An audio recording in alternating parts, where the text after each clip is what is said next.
Good evening. Thanks for joining us on the news at 8. Today, the 1st of November 2024. I am Tabitha Ako. First, the major headlines. DSS grants Nnamdi Kalu's lawyers access after Honorable Ogocho's intervention. Obaseki hands over power to Okpeholo pardons 10 inmates. And on foreign things, American veterans of Igbo descent congratulate President-elect Donald Trump. We'll take commercials and be right back with the details and many more. Stay connected.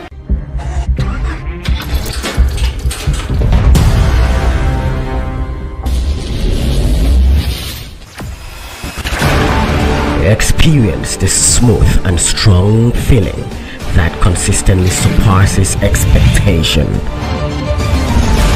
Leading the way in high-performance lubricants, Master Supermoto Oil is as durable as titanium.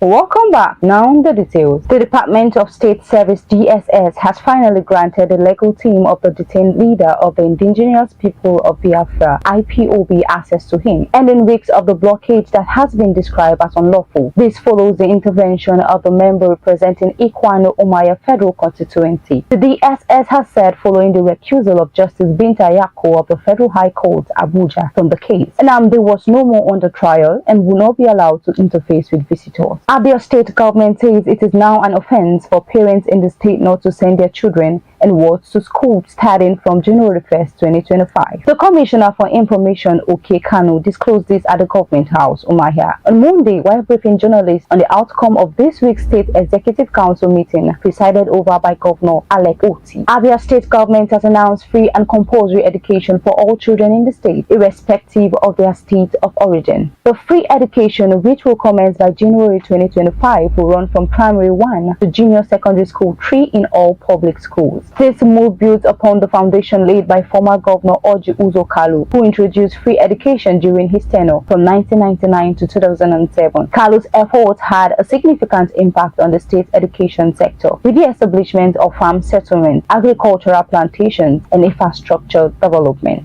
A shocking case of car theft has been reported in Umuahia, Abia State, leaving Barrister Mary Ahudia Megwara, Director of the Mediation Department at the Ministry of Justice, distraught. ABN TV gathered that her Jeep Toyota RAV4 2000 model, green in color, its plate number Lagos JJJ 458BS, engine number 35697090, and chassis number JT3HP10 B6X7129804, was stolen on Sunday while she attended service at his Glory Methodist Church on Palm Lane Extension Road, Umuahia. 10 inmates with less than a year left to serve their sentences in Edo State's prisons were pardoned by departing Governor Godwin Obaseki on Monday. Those pardoned were Igwe Kelichukwu, Ezazobo Ohiozi, Gift Ozaretun, Taki Roxin, Dekor Friday, Osei Glory, Augustine Sunday, Doglaha Ebifang Goodluck, James Paul, and Anas Isa. The pardon, in exercise of the governor's prerogative of mercy,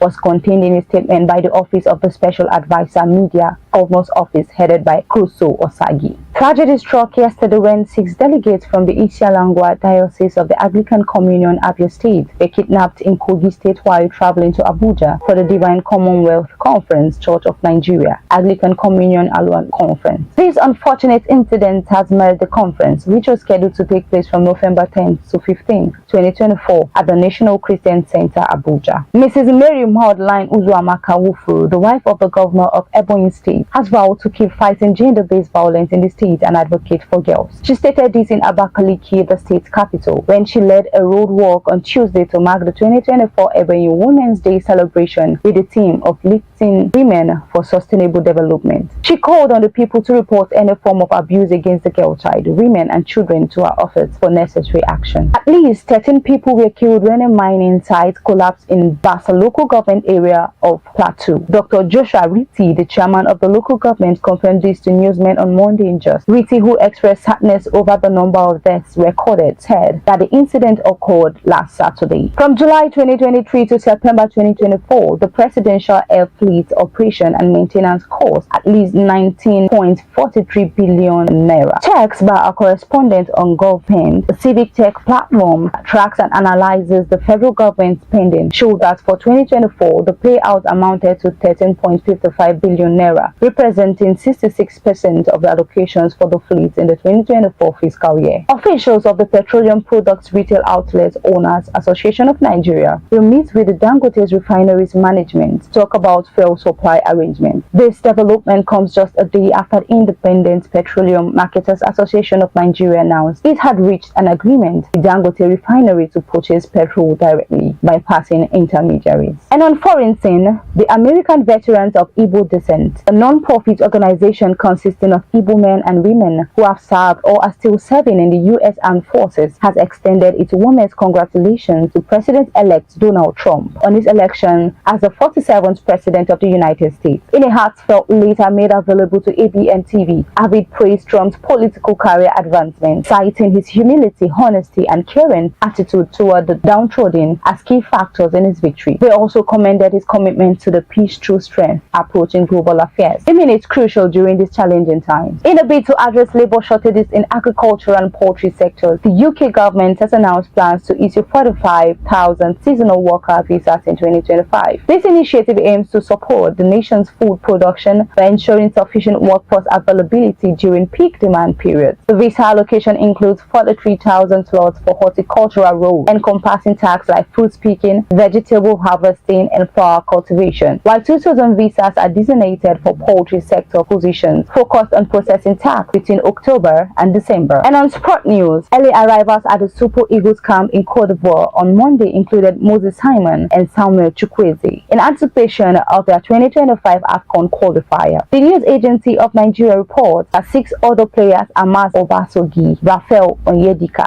Frank Oyeka, Bruno Oyemachi, Gabriel Osho, and Fisayo Dele Bashiru also arrived in Abidjan on Monday. The Super Eagles media officer who confirmed the report to NAN on Monday said no fewer than 8 players had arrived, adding that some others were still expected on Tuesday. Sport news brings us to the end of the news at 8. But before we go, a recap of our major headlines. DSS grants Nnamdi Kanu's lawyers access after Honorable Agocha's intervention. Obaseki hands over power to Okpeholo, pardons 10 inmates. And on foreign thing, American veterans of Igbo descent congratulate President-elect Donald Trump. For this and many more, log on to our website at www.abntv.com.ng or follow us on all our social media platforms displayed on your screen. Do have a pleasant night rest. I am Tabitha Ako. Stay safe.